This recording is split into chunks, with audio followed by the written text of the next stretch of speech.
282. Do an intro? Sure. The week of July. Yeah, just do today's date. It's the 19th. Alright. That's good enough. Good enough. Are we going? Yes? Yes. I'm waiting for the green light. Oh, there's a green light. Hey, welcome to the PGL Lobbycast, the official podcast for PreGameLobby.com. This is episode 282, and this is recorded on July 19th. I am Sam, joined always by Geoff. That's right. And today we're going to start off with some Emmy nominations this year.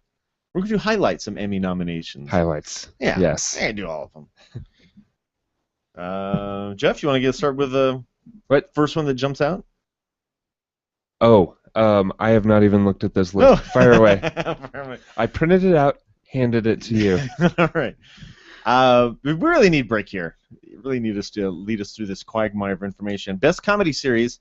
Looks like a lot of the usual ones you normally see. Big Bang Theory, Louie, Modern Family, Orange is the New Black, which I feel is kind of new-ish to this list. Silicon Valley, which is definitely new, and Veep, which... I think Brick watches most of those. Yeah. I watched 0 of those. I watched 2 of them. Haha! There you go, all right. So, Geoff, if you were going to say who's the best actress or actor in a comedy series, who would you choose out of that list? Out of these lists? Out of that list, probably Amy Poehler. Yeah, she's awesome. Parks and Rec.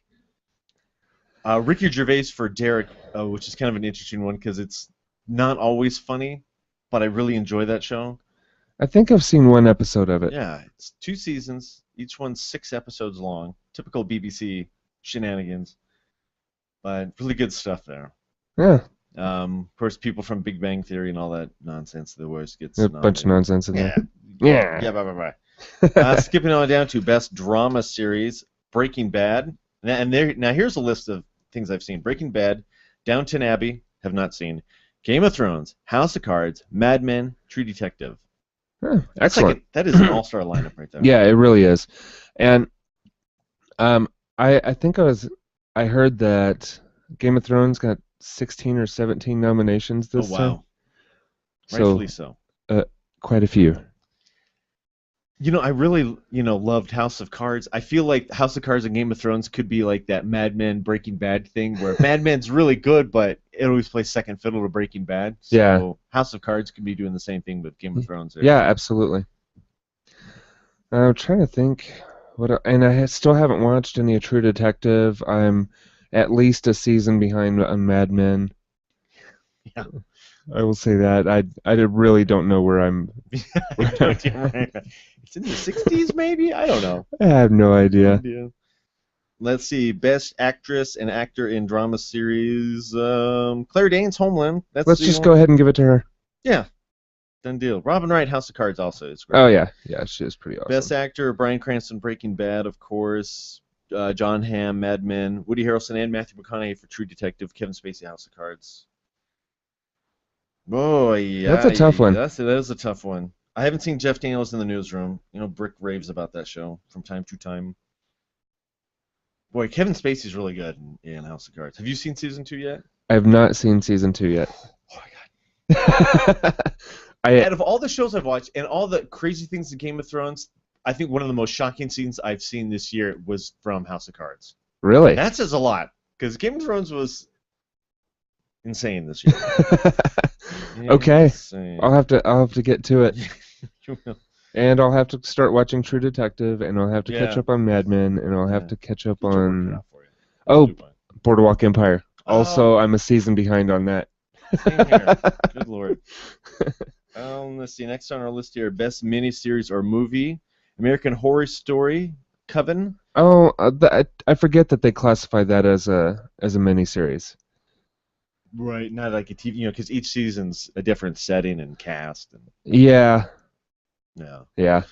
Let's see, what else? Bonnie and Clyde, Fargo. I've heard good things about. Yeah, Fargo is probably my pick off of that list. Luther, Treme, which I'm shocked to hear that is still going on. I had no idea it was still going on. Me neither. I thought it ran its course. And The White Queen. I like The White Queen. Fargo's better. Yeah, you've said but things about that. But the White Queen's good. Let's see what else. Best actor and actress in miniseries or movies. A lot of stuff I haven't seen. So we'll probably go ahead and give Jessica Lange it for American Horror Story Coven. And for best actor in a miniseries or movie, maybe Benedict Cumberbatch, Sherlock. His last. Ooh, because I've heard great things about that show too. It is really good, but almost give it to Billy Bob Thornton for Fargo. I've heard good things. Or Idris Elba for Luther. That is that's a good show too. So I don't know. Another mini all-star lineup. Outstanding animated program. Some good ones here. Archer, Bob's Burgers, Futurama. Is that canceled again? I have no idea. I didn't know that was still a thing. I didn't either. South Park, Teenage Mutant Ninja Turtles, The Manhattan Project. Gotta give it to Archer. Yeah, probably. All right, I don't know. South Park's always good. That's true. But as far as let's see here. Yeah, Futurama goes. It got renewed. I watched one episode, and then I was done. Right. Like, right. I'll wait till it gets renewed again, see if there's any changes, and then watch one episode. Right. Outstanding host in a reality competition program is the dumbest category I've ever heard of. So we'll just give it to Kat Deely for So You Think You Can Dance. How about that? Sure. Anthony Bourdain. Oh, there you go. Yeah, we'll give it to him. Reality competition program. Yeah. Yeah. That's nonsense. And skip the reality stuff. Variety series: Colbert Report, The Daily Show, Jimmy Kimmel Live, Real Time with Bill Maher, Saturday Night Live, and Tonight Show with Jimmy Fallon. Jimmy Fallon's pretty good. Oh, no Dave Letterman, I guess. Nope. That's really kind of the only one that's, of the late night talk shows. Yeah. Let's see. Sure, we can skip that. Outstanding guest actor in a drama, or outstanding guest actress in a drama? Yeah, probably not. Yeah, we can skip. We can skip that too. I mean, not that those guys don't. Guest actor in a comedy series? Nope. Bob Newhart. That sounds like. I bet you that's funny. Oh, Steve Buscemi in Portlandia. Actually, I just saw that recently. That was pretty funny. Oh, they have a lot of hosts for Saturday Night Live. It's nonsense. Yeah. Yeah, there we go. Okay. There you go. Your 2014 Emmy nomination. The ones that we deem worth noting. That's right. There you go. We skipped over the rest. If you don't agree with us, you can look up the rest yourself. That's true. That's true. Or, next time Brick's on the show, I'm sure he'll still be talking about them.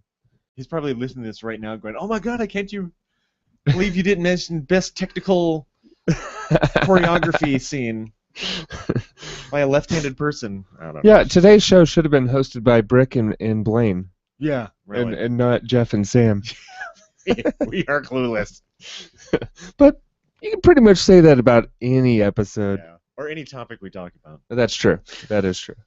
All right, one other little bit of news here. Xbox has released their list of new features for the August update, and there's some pretty good ones in here.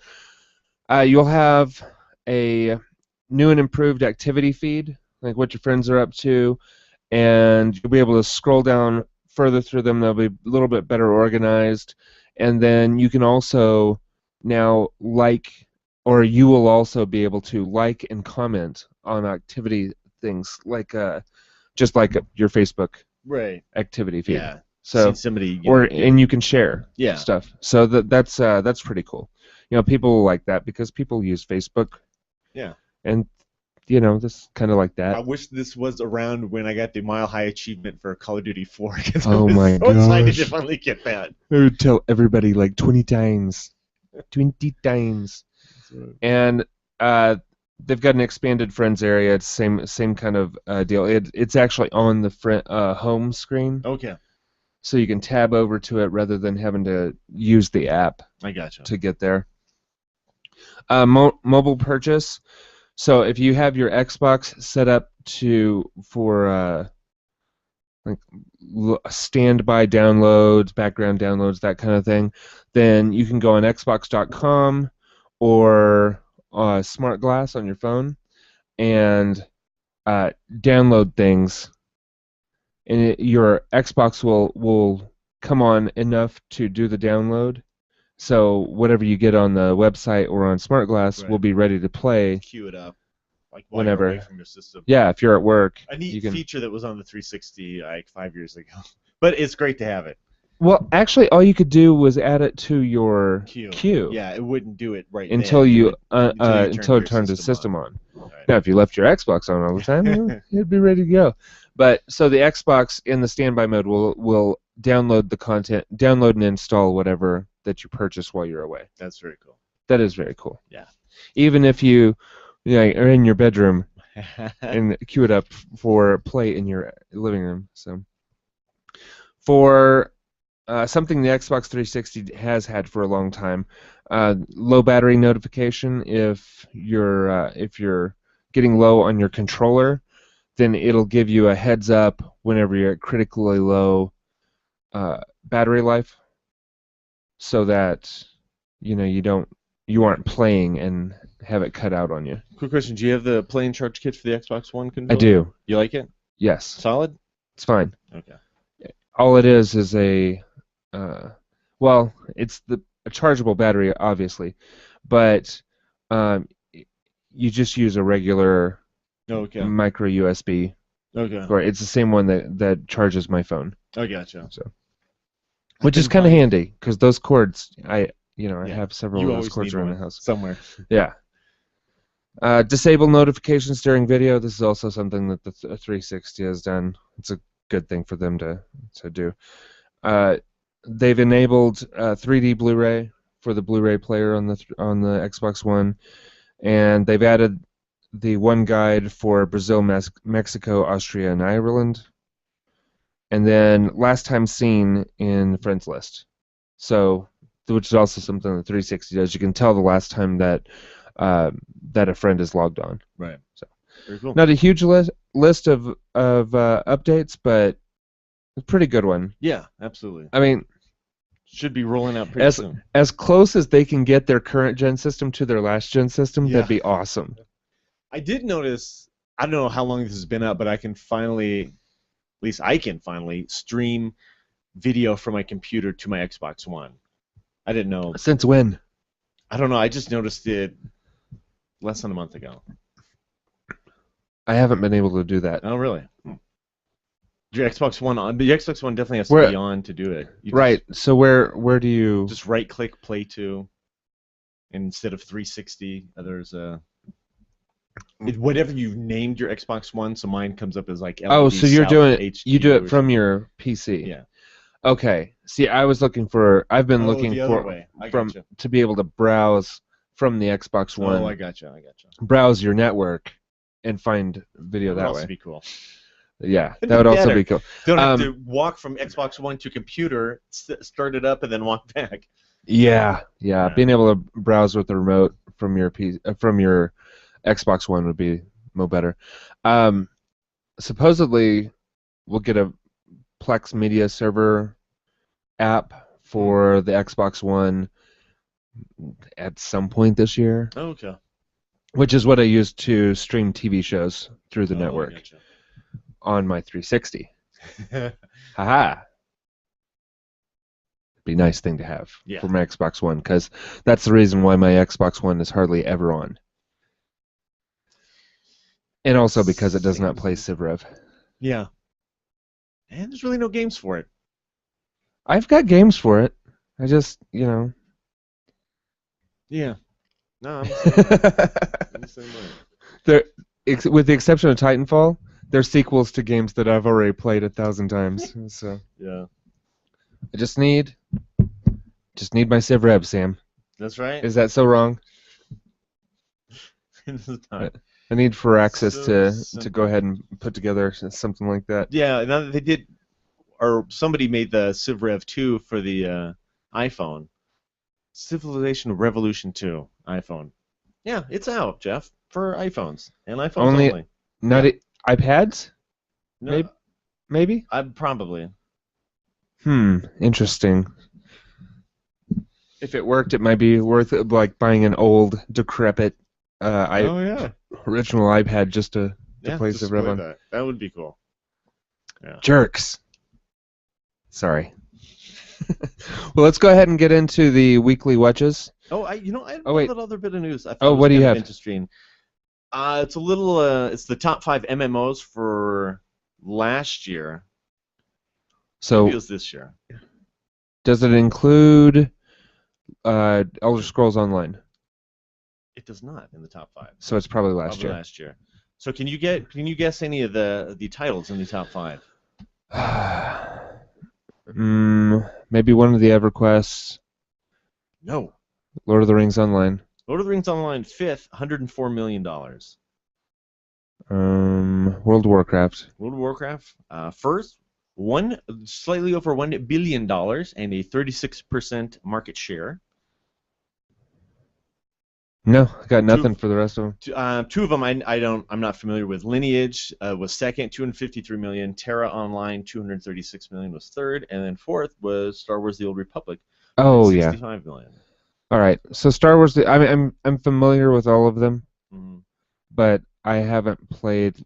I don't think I've played Lineage. Yeah. Or Terra. What is it? Terra Online. Terra Online. No. I think EVE Online was maybe 6 on this list. I didn't write it down. Oh, okay. Interesting. Revenue from subscriptions has dropped every year since 2010, from 30 million to 23 million. But in-game transactions almost doubled in the last 5 years. Well, that makes sense because a lot of them are going to the free-to-play model, where microtransactions rule the day. So that's how. Well, I think Lord of the Rings Online still has a subscription attached, but you can play without a subscription. Right. And then buy stuff. Stuff. Potions. Yeah, exactly. Cool. Well, that is cool. Okay, what you listening to, Sam? I'm listening to a lot of PTI, pardon the interruption, and a lot of basketball podcasts from the BS Report to Grantland, the Low Post, because this has been a really interesting offseason in the NBA, so everyone's been waiting on pins and needles for the LeBron decision, because once that took place, everything else would fall like dominoes after that. Sure. Players signing here and there, but everything was kind of hinging on that one thing. So I had been listening to everything I could, and it's amazing because a podcast would come out on like a Tuesday morning. I would download it, listen to it Tuesday afternoon, and it was already fairly outdated by then because there's new news coming out, constantly. And where he ended up, Cleveland? Yeah. And okay. This whole time I've just been sitting there on Twitter, refresh, constantly. So what are some of the other big names? Where did they end up? After he went to Cleveland, Dwayne Wade and everybody thought Chris Bosh was going to go to Houston. He ended up re-signing with Miami, as did Dwayne Wade. Now Miami had some more cap room. They were able to bring in Luol Deng and sign him. Now that the Bulls had missed out on Carmelo Anthony, who went back to the Knicks, that freed them up to go get Pau Gasol and sign this European star, bring him over also. So it was a lot of things, teams waiting on one thing to happen, and as soon as it happened or didn't happen, then they could move on to plan B. So who's in the best position for playoffs now? Cleveland is in Vegas, Cleveland is the odds-on favorite to win the title now. Really? A month ago, they were 30-1. When the LeBron rumors started bouncing around, they moved to 8-1. Now they are 3-1.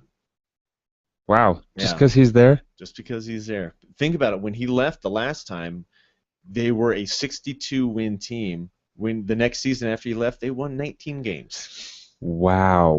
Yeah. You can talk about the value of a player. People always are going to compare LeBron and Michael Jordan. When Jordan left the Bulls, it didn't.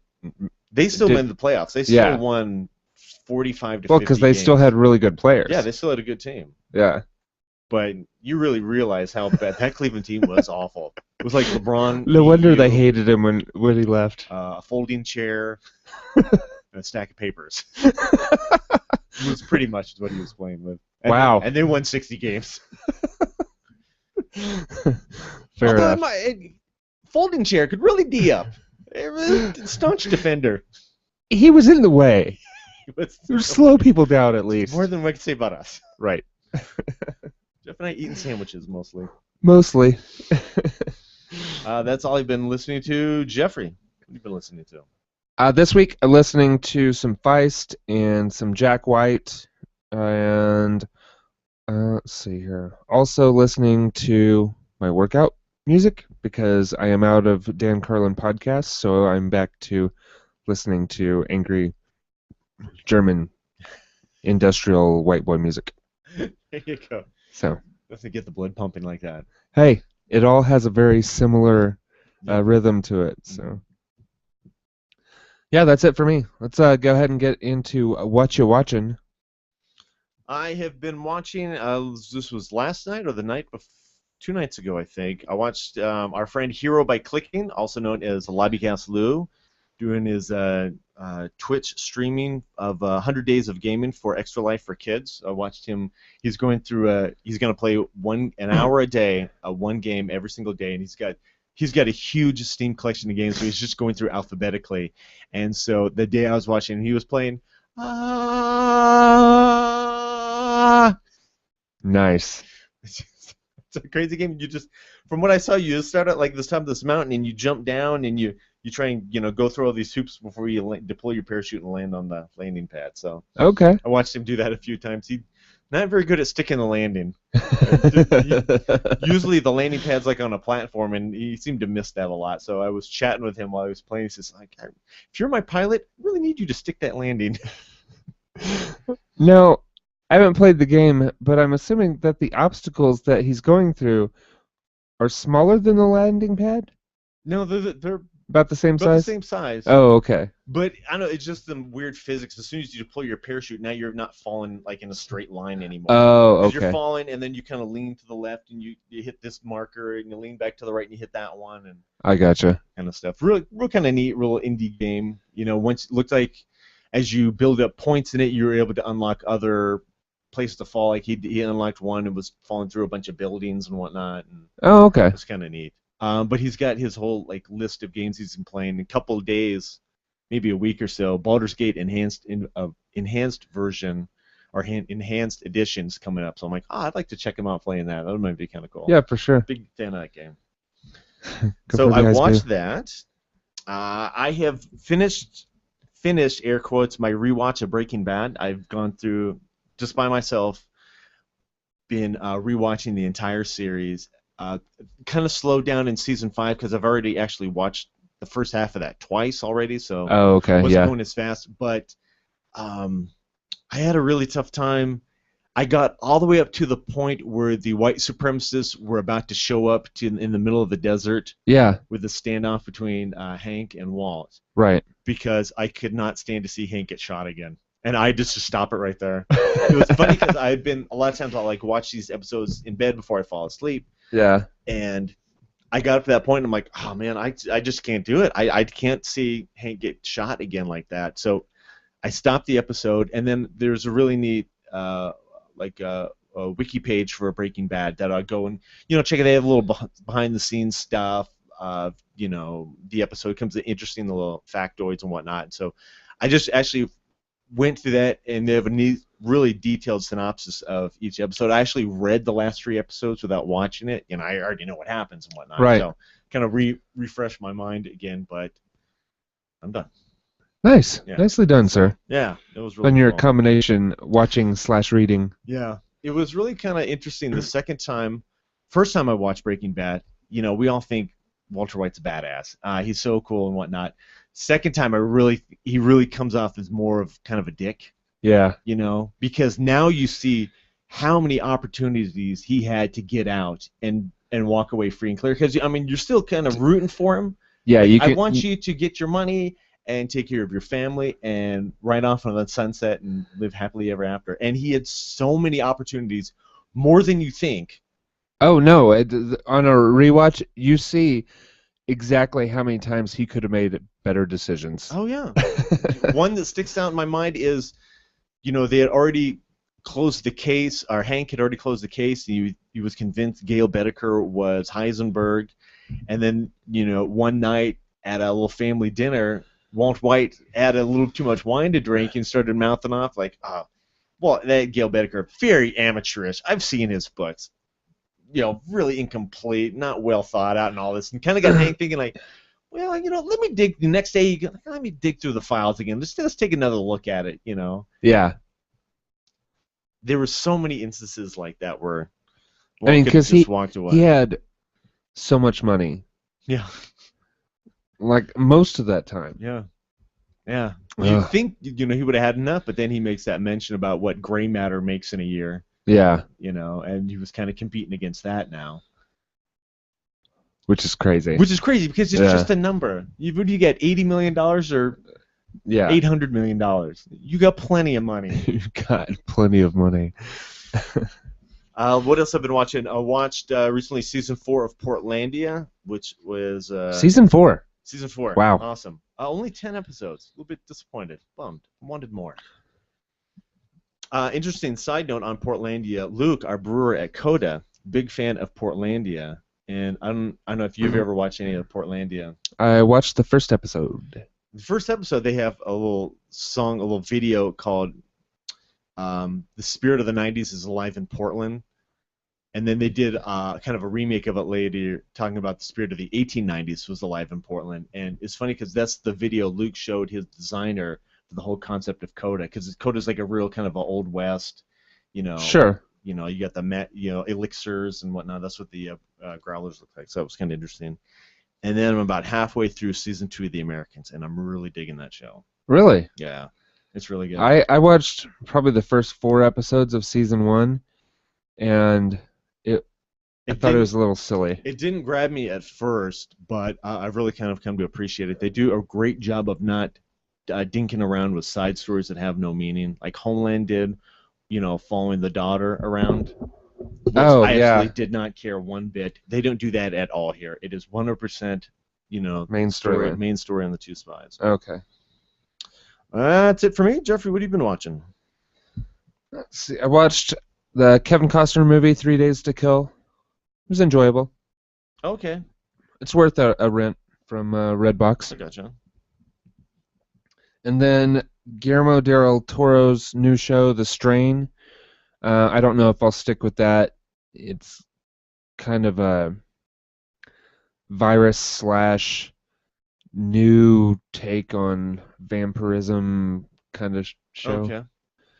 We'll see. I mean, they had me up until they actually did the reveal of the vampire, and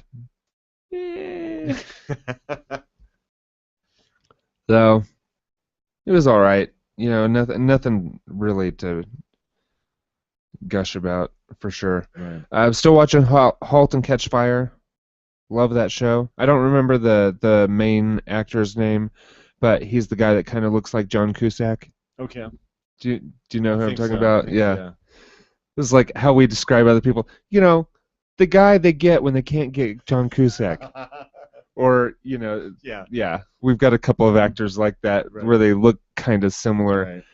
So, or, let's see here.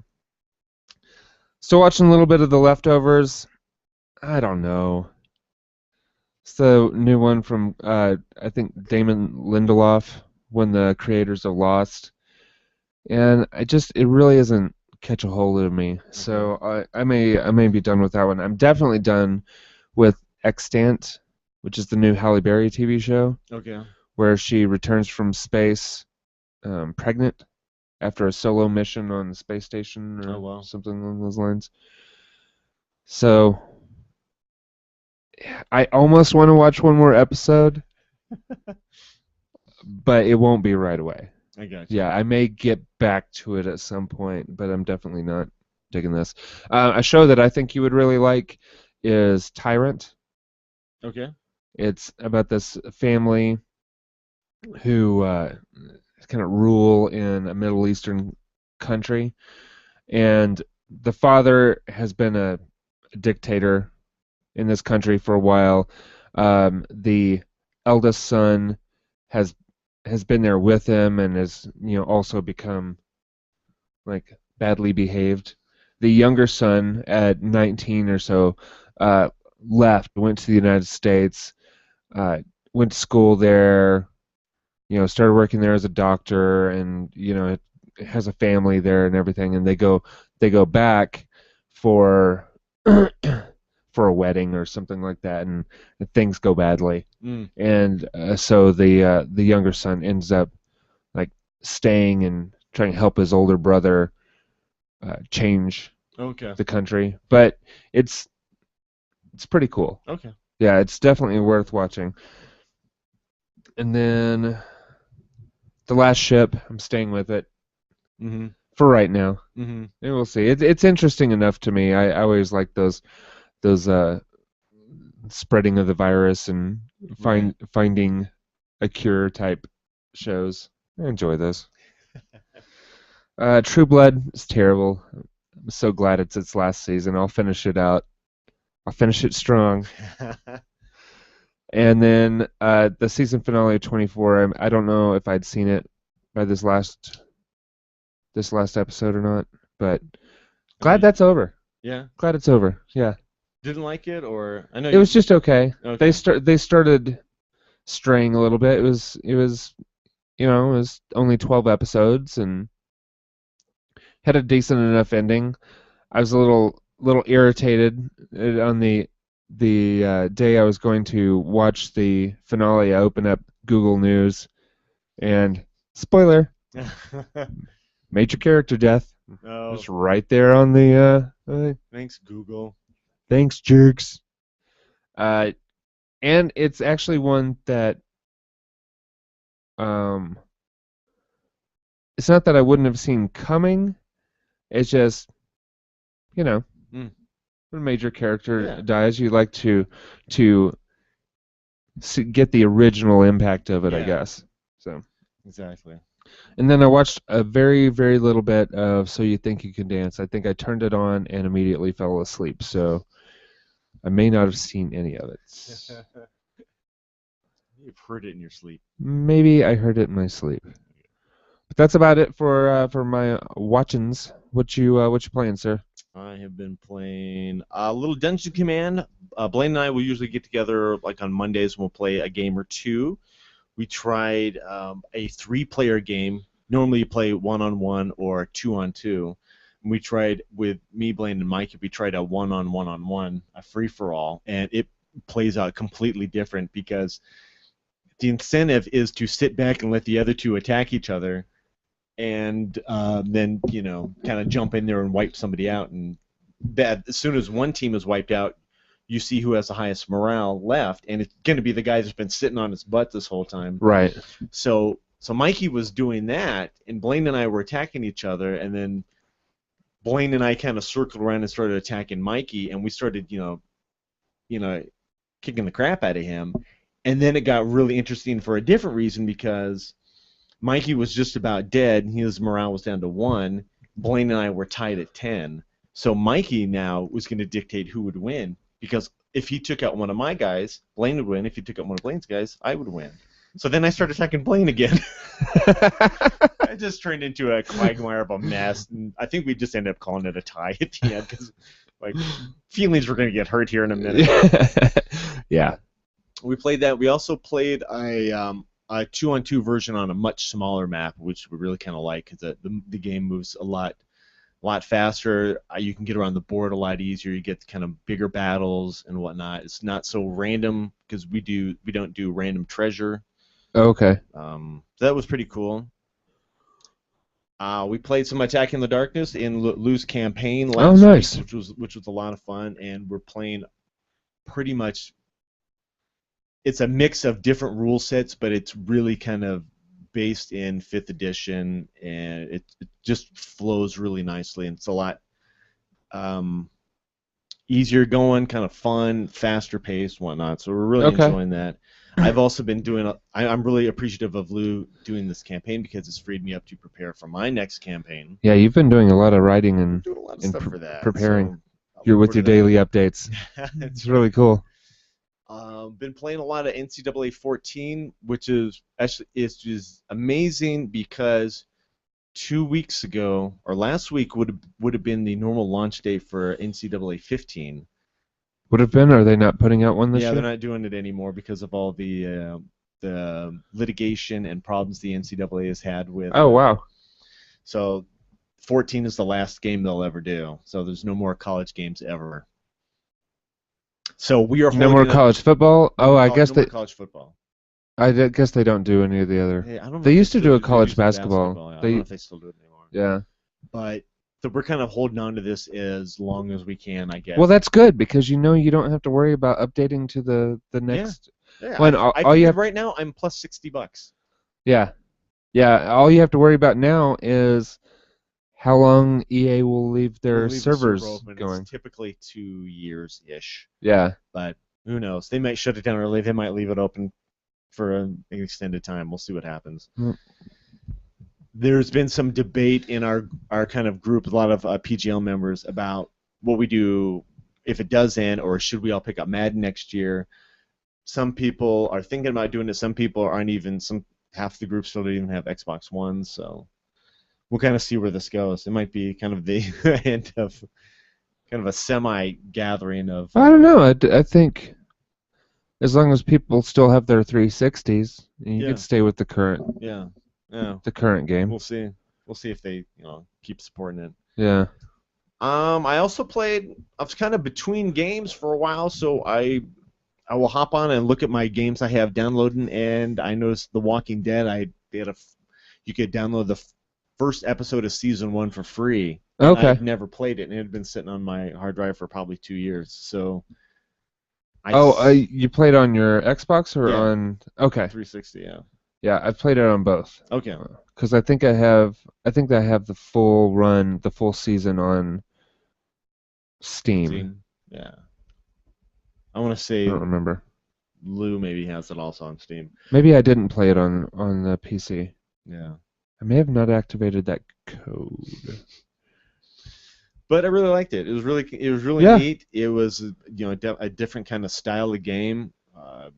I think it was a good-looking game, or a good enough-looking game. It's very graphic novelish. Yeah, exactly. It didn't rely so much on aiming or stuff like that. It was right. Every now and then there was it would just be randomly time sensitive. Exactly, which was kind of neat because exactly, and it really made those scenes you're like you fell down, you're trying to stomp this walker back. Yeah. It was just kind of neat because it was really kind of exhilarating. All of a sudden, you really kind of get to feel like, I'm in trouble here. If I don't get this, I'm gonna die. So I really enjoyed that, and then was bummed to see when it came to an end. I'm like, well, I want to play more. I don't know if I want to buy any. Yeah. And like with the games with Gold program, I think, this might be a prime candidate for them to do free at some point. So. Yeah. So hopefully that'll be the case. Hopefully that'll happen. I have been finished up Dead Rising 3 on the Xbox One, which is a really great game. I think between that and Forza 5, it's the only Xbox One exclusive games I can think of. And Titanfall. Well, Titanfall is on the 360 too, I guess. Oh, yeah. But it's really neat. It works really well with Smart Glass. When you have that open, and it actually opens up additional kind of missions and whatnot. Oh, that's cool. Additional things you can do. There are things. So with the Smart Glass open, the game changes, and then there's things you do in the game that affects stuff on the Smart Glass. So it's really neat how it kind of interacts with each other. So you get these new missions on there of if you go and bring food and drop it in a safe house, now I can call in an airstrike through the Smart Glass. So it's kind of neat. That is cool. New missions, whatnot. It worked really well. You could look up, maps and whatnot, or hints, or really fun game. I kind of played through it 2 times. Didn't finish the second playthrough, but I wanted to get up to level 50, get that achievement, and max out some of my skills. There was also a vehicle you can only do at level 50 to get that achievement, whatnot. But it was really a lot of fun, just mowing down zombies. Yeah, I never finished 2 on the 360. Me neither. So I traded it in, and then when I was over at Will's last week, I saw him playing. I'm like, Will, we never get to play co-op on this. How did that never happen? What'd you trade it in for? Just Amazon credit. Oh, okay. For now. Yeah. And then while I was over at Will's, I borrowed Kingdoms of Amalur Reckoning and played a little bit of that. It's kind of a mash between Fable and Skyrim. More Fable than Skyrim. Good-looking game, really long.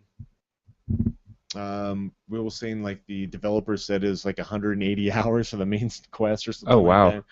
Really detailed, a lot of kind of neat customizations you can do with your weapons and whatnot. So really, like Fable, you could really kind of switch between melee and range really quickly. Yeah. You could do melee, range, magic all together, or you could specialize in certain things. I think I've played that one. Yeah, good-looking game, a lot of fun, but it's one of those games that as I play, I think I'd rather be playing Skyrim instead. And that's No, the way I felt I when I was understand. playing Sure. Fable. I'm like, oh, this is cool, but I want to play Skyrim now. Yeah, yeah. What was that other one? The really like poorly made one. There's Oh, like Two Worlds? Two Worlds, yeah. Ah, weather. Bandits. Oh my gosh. It was entertaining. Yeah.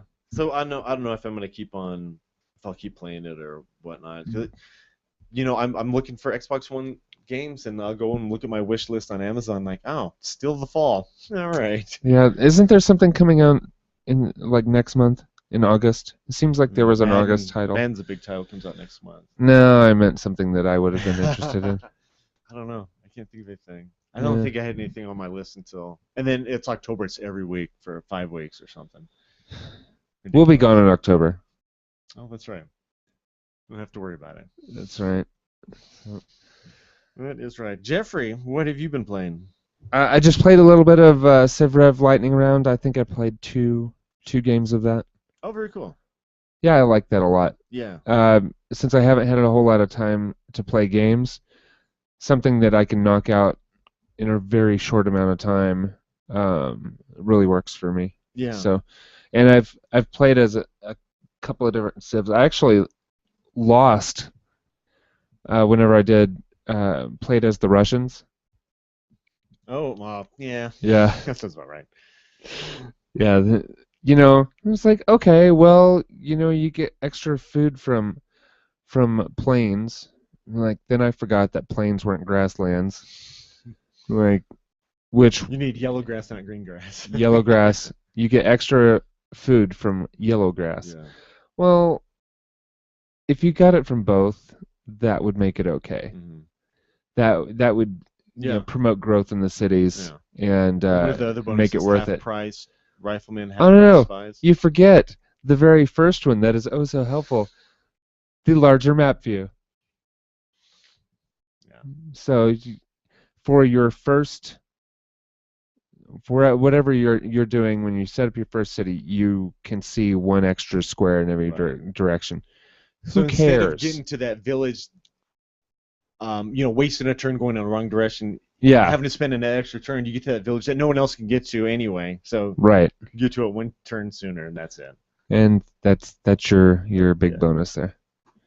Yeah. Hey, I'd much rather have things like extra movement, auto heal. Yep. Those are good things. Yeah. More great people. Yeah.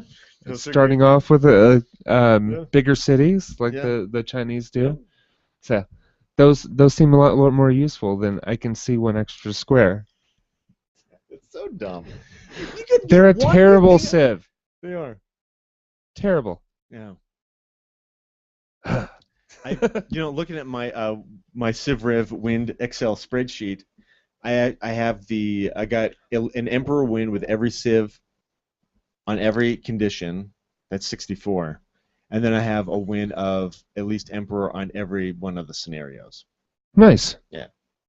But with just like one civ. I wish the game had kept track of those kind of things, because at one point I had all gold busts in the gallery. Then I didn't. Yeah.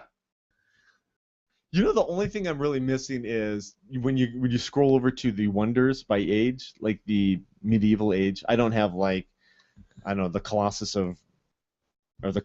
or whatever. I'm missing she's like. I've done all those. Of course, I know I've done them in the past. Of course, my Hall of Glory doesn't show that one, or the the Lighthouse of Alexandria. Right. The cheap ones, the 50 and 175 point ones. Yeah. Because I think Alexandria's 75. Yeah. The Hanging Gardens is one of the cheap ones. Hanging Garden, that's a good one to get. Yeah. But the other ones are. I'd rather build a library and a temple first. Yeah, for sure. So. All right. Well, I think that about does it for this show. Oh, forgot to mention, it's not really TV or movie related, but the Marvel Universe has changed a couple of their characters. Oh, that's right. Now a woman, wields Mjolnir, whatever. Thor's hammer has now become Thor. I was under the impression that Thor was the name and not the title. Like God of Thunder was the title. So like Thor, God of Thunder. Right. There's a comma in there. Yeah. It's a title. So this should be She-Ra, Goddess of Thunder. Or whatever. Or something like that. Whatever. But maybe not, because I think the wording on the hammer is for whoever is worthy to wield this hammer would be bestowed with the power of Thor. So maybe it is a title. I don't know. What's that poor bastard's name that no longer has access to the hammer? Yeah. Like in the movie when he didn't have access to the hammer, they still called him Thor. Yeah, exactly. It was still his name. Like you still call the president Mr. President after when he's no longer president. Like Bill Clinton, you still call him Mr. President. Former Thor. Or just formerly known as Thor. Yeah.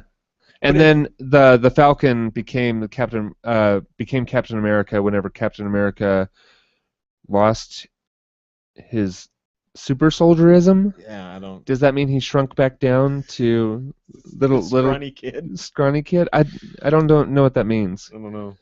Of course, I don't read comic books, so I'm not familiar with the backstory as to how you can like lose the super soldier serum that has changed you at a genetic level. Yeah. Maybe he just loses his strength. Yeah. I don't know. And at any rate, if we're talking about comic books, we're really burying the lead story. Archie dying from Archie. I had no idea. You had no idea, yeah. Why? Why is this relevant? First of all, why is that still a thing? Are you surprised Archie is still published? Yes. Yes, I was also. Then Brick told me about this, and something about maybe zombies also. I swear to God. It's ridiculous. Yeah, but Archie apparently dies in this alternate universe. But he's gonna come back, like Superman. But it's just it's a publicity stunt, quite frankly, to generate interest. I'm still not interested. I'm not sure. I'm still not interested. I'm not interested. I'm interested in why it's still being published. Who knew? It's been published all this time. Wow. Yeah, amazing. How about that? Yeah. How about that? But Archie takes a bullet for a friend. No. Do we have any shows coming back on soon? We're getting close. Ray Donovan. That's right. Ray Donovan. I may not have seen the finale of that. Oh, well, speaking of that, to tie this back into your best supporting actor in a drama, best actor in a drama series. Oh, best supporting actor. Here we go. Jon Voight, Ray Donovan, Mandy Patinkin, Homeland, Peter Dinklage, Game of Thrones, Aaron Paul, Breaking Bad. Also a very good lineup. I'm not familiar with the other two shows. But Downton Abbey, no, I don't know that one. And The Good Wife, I haven't seen that either. As much as I love Peter Dinklage and Aaron Paul, I think Jon Voight, Ray Donovan might be, because he is great in Ray Donovan. Yeah. Anyway, full circle. Full circle. All right. Thank you, everybody, for watching and listening. We will see you next week. Later. Bye. Click the button.